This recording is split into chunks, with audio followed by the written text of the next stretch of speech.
ਜੇ ਸਾਡੇ ਅੰਦਰ ਕਦੇ ਇਹ ਸਵਾਲ ਉੱਠਿਆ ਵੀ ਅਸੀਂ ਕਿਉਂ ਜੰਮੇ ਆ, ਅਸੀਂ ਇਹ ਧਰਤੀ 'ਤੇ ਕਿਉਂ ਆਏ, ਸਾਡਾ ਜਨਮ ਕਿਉਂ ਹੋਇਆ, ਤਾਂ ਇਹ ਸਵਾਲ ਦਾ ਜਵਾਬ 598 ਪੇਜ 'ਤੇ ਲਾਈਨ 'ਚ ਪਿਆ ਇੱਕ 'ਚ।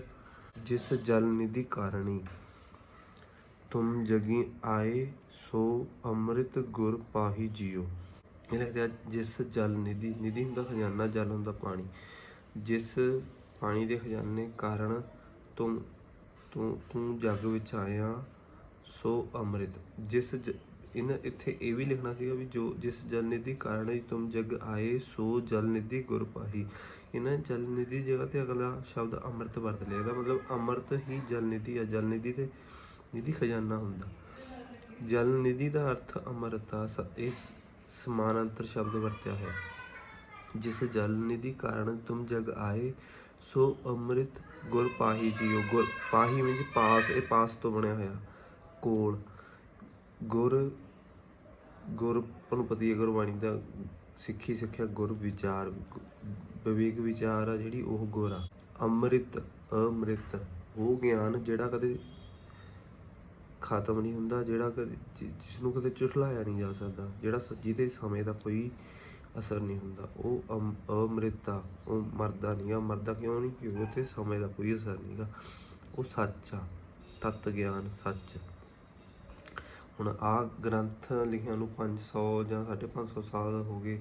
ਇਸ ਤੋਂ ਪਹਿਲਾਂ ਵੇਦਾਂ ਦਾ ਇਹ ਸਾਰ ਆ ਗੁਰਬਾਣੀ। ਵੇਦਾਂ ਨੂੰ 5000 ਸਾਲ ਹੋ ਗਏ, ਮਤਲਬ ਇੰਨੇ ਸਾਲ ਹੋ ਗਏ, ਅਜੇ ਤੱਕ ਸੱਚ ਇਵੇਂ ਆ।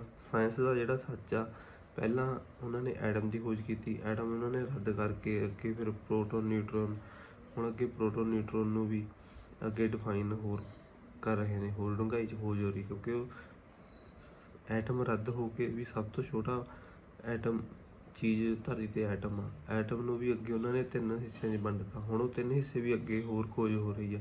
ਮਤਲਬ ਇਹ ਸਾਇੰਸ ਦਾ ਜਿਹੜਾ ਸੱਚ ਆ ਉਹ ਹੌਲੀ ਹੌਲੀ ਝੂਠ ਹੁੰਦਾ ਜਾ ਰਿਹਾ, ਉਸ ਤੋਂ ਅੱਗੇ ਨਵੀਂ ਖੋਜ ਹੋ ਜਾਂਦੀ ਆ। ਇਹ ਸੱਚ ਨਹੀਂ ਕਦੇ ਝੁਠਲਾਇਆ ਜਾ ਸਕਦਾ। ਹੁਣ ਸਾਡੇ ਕੋਲ ਸਰੀਰ ਆ, ਸਾਡੇ ਕੋਲ ਇਹ ਕਾਰਨ ਲੱਭ ਗਿਆ ਵੀ ਸਾਡਾ ਜਨਮ ਕਿਉਂ ਹੋਇਆ, ਵੀ ਅੰਮ੍ਰਿਤ ਲੈਣ ਲਈ ਇਹ ਸਾਡਾ ਜਨਮ ਹੋਇਆ। ਕਾਰਨ ਜੱਗ 'ਚ ਆਏ ਹਾਂ ਅਸੀਂ ਅੰਮ੍ਰਿਤ ਲੈਣ ਲਈ। ਅੰਮ੍ਰਿਤ ਲੈਣ ਲਈ ਕਿਉਂ ਆਏ ਹਾਂ? ਕਿਉਂਕਿ ਸਾਡੇ ਕੋਲ ਅੰਮ੍ਰਿਤ ਦੀ ਕਮੀ ਆ। ਅੰਮ੍ਰਿਤ ਸਾਡੇ 'ਚ ਇਹ ਗੁਰਬਾਣੀ ਦੀ ਇੱਕ ਸੱਚਾਈ ਨੂੰ ਅਸੀਂ ਅਜ਼ਿਊਮ ਕਰਕੇ ਪਹਿਲਾਂ ਚੱਲਣਾ, ਜਿੰਨੇ ਚਿਰ ਉਹ ਚੱਲਦੇ ਨਹੀਂ ਗੇ।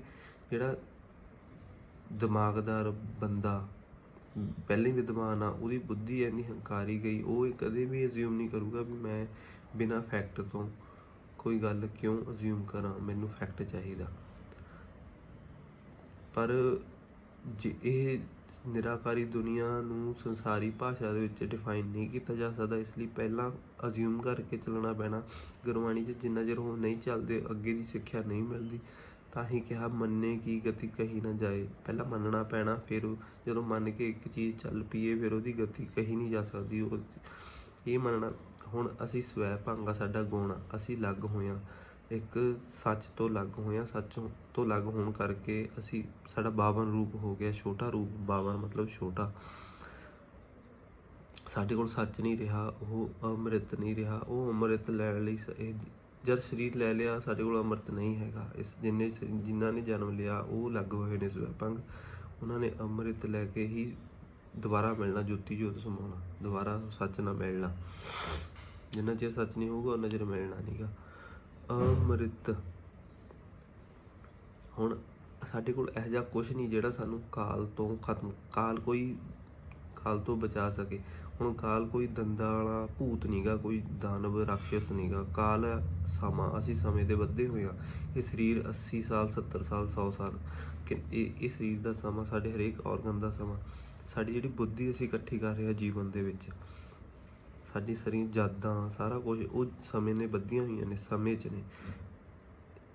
ਇਸ ਕਰਕੇ ਅਸੀਂ ਕਾਲ ਹੱਥੋਂ ਹਾਰ ਰਹੇ ਹਾਂ, ਸਮੇਂ ਹੱਥੋਂ ਹਾਰ ਰਹੇ ਹਾਂ। ਅਸੀਂ ਕੁਛ ਵੀ ਅਜਿਹਾ ਇਕੱਠਾ ਨਹੀਂ ਕਰ ਰਹੇ ਜਿਹੜਾ ਅਕਾਲ ਹੋਵੇ, ਕਾਲ ਤੋਂ ਬਾਹਰ ਹੋਵੇ। ਇਸ ਲਈ ਸੱਚ ਦਾ ਗਿਆਨ ਅਸੀਂ ਇਕੱਠਾ ਕਰਨਾ, ਉਹ ਅਕਾਲ ਆ। ਅਕਾਲ ਮੂਰਤ ਇੱਕ ਗੁਣ ਆਉਂਦਾ। ਜਿੰਨਾ ਚਿਰ ਅਕਾਲ ਮੂਰਤ ਗੁਣ ਨਹੀਂ ਹੁੰਦਾ, ਅਸੀਂ ਕਾਲ ਤੋਂ ਨਹੀਂ ਬਚ ਸਕਦੇ। ਜਿੰਨਾ ਚਿਰ ਅਕਾਲ ਹੀ ਅੰਮ੍ਰਿਤ ਆ, ਦੋਨਾਂ ਦੇ ਅਰਥ ਸੇਮ ਨੇ। ਇਹ ਤੱਤ ਗਿਆਨ ਆ। ਜਿੰਨਾ ਚਿਰ ਅਕਾਲ ਨਹੀਂ ਹੁੰਦਾ ਸਾਡੇ ਕੋਲ, ਜਿੰਨਾ ਚਿਰ ਇਹੋ ਜਿਹੀ ਕੋਈ ਚੀਜ਼ ਨਹੀਂ ਹੈਗੀ ਜਿਹੜੀ ਸਾਨੂੰ ਕਾਲ ਤੋਂ ਬਚਾ ਸਕੇ। ਉਹਨਾਂ ਚਿਰ ਅਸੀਂ ਨਹੀਂ ਬਚ ਸਕਦੇ। ਸੰਸਾਰਿਕ ਗਿਆਨ ਕਾਲ ਆ, ਇਹ ਵੀ ਸਮੇਂ ਨਾਲ ਖਤਮ ਹੋ ਜਾਣਾ। ਇਸ ਲਈ ਜਿੰਨਾ ਚਿਰ ਸਾਡੇ ਕੋਲ ਉਹ ਵੈਲਿਊਏਬਲ ਚੀਜ਼, ਹੁਣ ਸਾਡਾ ਵਜੂਦ ਬੁੱਧੀ ਆ, ਸਰੀਰ ਸਾਡਾ ਵਜੂਦ ਨਹੀਂ ਗਾ। ਬੁੱਧੀ ਜਾਂ ਜਿਹੜੀਆਂ ਆਪਾਂ ਯਾਦਾਂ ਇਕੱਠੀਆਂ ਕਰਦੇ ਹਾਂ ਉਹ ਕਾਲ 'ਚ ਨੇ। ਅਕਾਲ ਵਾਲੀ ਚੀਜ਼ ਇਕੱਠੀ ਕਰਨੀ, ਜਿੰਨਾ ਚਿਰ ਸਾਡੇ ਕੋਲ ਉਹ ਖਜ਼ਾਨਾ ਨਹੀਂ ਹੋਊਗਾ, ਉਹ ਧਨ ਨਹੀਂ ਹੋਊਗਾ, ਉਹਨਾਂ ਚਿਰ ਸਾਡਾ ਅਸਲੀ ਧਨ ਅਕਲ ਆ। ਜਿੰਨਾ ਚਿਰ ਉਹ ਅਕਾਲ ਦੀ ਅਕਲ ਨਹੀਂ ਹੋਊਗੀ, ਅਕਾਲ ਦੀ ਮਤਲਬ ਜਿਹੜੀ ਕਾਲ ਤੋਂ ਪਰੇ ਦਾ ਗਿਆਨ ਆ, ਹਮੇਸ਼ਾ ਸੱਚ ਰਹਿੰਦਾ। ਸੱਚ ਪੁਰਾਣਾ ਹੋਵੇ ਨਹੀਂ, ਸੀਤਾ ਕਦੇ ਨਾ ਪਾਟੇ, ਇਹ ਵੀ ਗੁਰਬਾਣੀ ਦੀ ਲਾਈਨ ਆ ਵੀ ਸੱਚ ਕਦੇ ਪੁਰਾਣਾ ਨਹੀਂ ਹੁੰਦਾ, ਉੱਤੇ ਸਮੇਂ ਦਾ ਕੋਈ ਅਸਰ ਨਹੀਂ। ਜਿੰਨਾ ਚਿਰ ਸਾਡੇ ਕੋਲ ਸੱਚ ਨਹੀਂ ਹੈਗਾ ਉਹਨਾਂ ਚਿਰ ਅਸੀਂ ਇਹੀ ਚੱਕਰਵਿਊਹ 'ਚ ਫਸੇ ਰਹਾਂਗੇ, ਜੰਮਣ ਮਰਨ 'ਚ। ਇਸ ਲਈ ਇਹ ਕਾਰਨ ਆ, ਇਹ ਕਾਰਨ ਇਸ ਸੱਚ ਲੈਣ ਲਈ ਸਾਡਾ ਜਨਮ ਹੋਇਆ। ਤਾਂ ਹੀ ਪਹਿਲੀ ਪੌੜੀ ਦੇ ਵਿੱਚ ਡਿਫਾਈਨ ਕੀਤਾ, ਆਦ ਸੱਚ ਜੁਗਾ ਸੱਚ, ਹੈਪੀ ਸੱਚ। ਹੈਪੀ ਸੱਚ ਨਾਨਕ ਹੋ ਸੀ ਪੀ ਸੱਚ, ਵੀ ਹਮੇਸ਼ਾ ਰਹੂਗਾ ਸੱਚ। ਅੱਜ ਤੋਂ ਸਾਲ 1.5 ਸਾਲ ਪਹਿਲਾਂ ਜਦੋਂ ਇਸ ਗੱਲ ਦੀ ਸਮਝ ਆਈ ਸੀ, ਸਾਨੂੰ ਪਤਾ ਹੀ ਨਹੀਂ ਲੱਗ ਰਿਹਾ ਸਾਡੇ ਸਰੀਰ ਦੀ ਅਸਲੀ ਵਰਤੋਂ ਕੀ ਆ।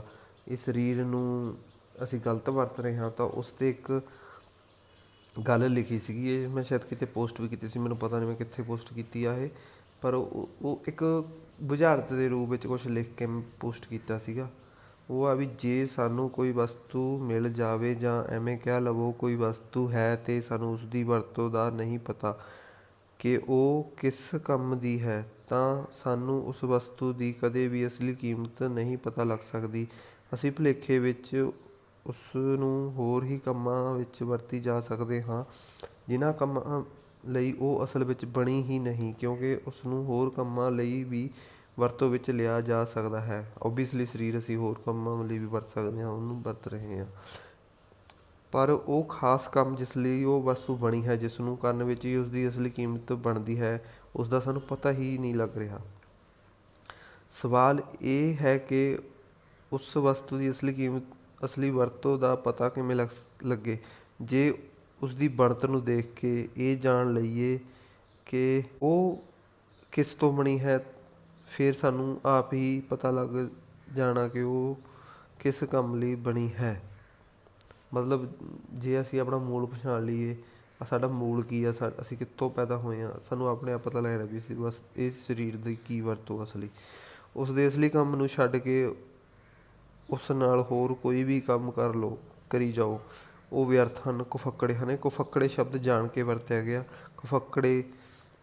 ਕੁਫੱਕੜੇ ਸ਼ਬਦ ਗੁਰਬਾਣੀ ਵਿੱਚ ਵੀ ਆਉਂਦਾ, ਫਾਲਤੂ, ਇਹਦਾ ਹੁੰਦਾ ਫਾਲਤੂ ਕੰਮ।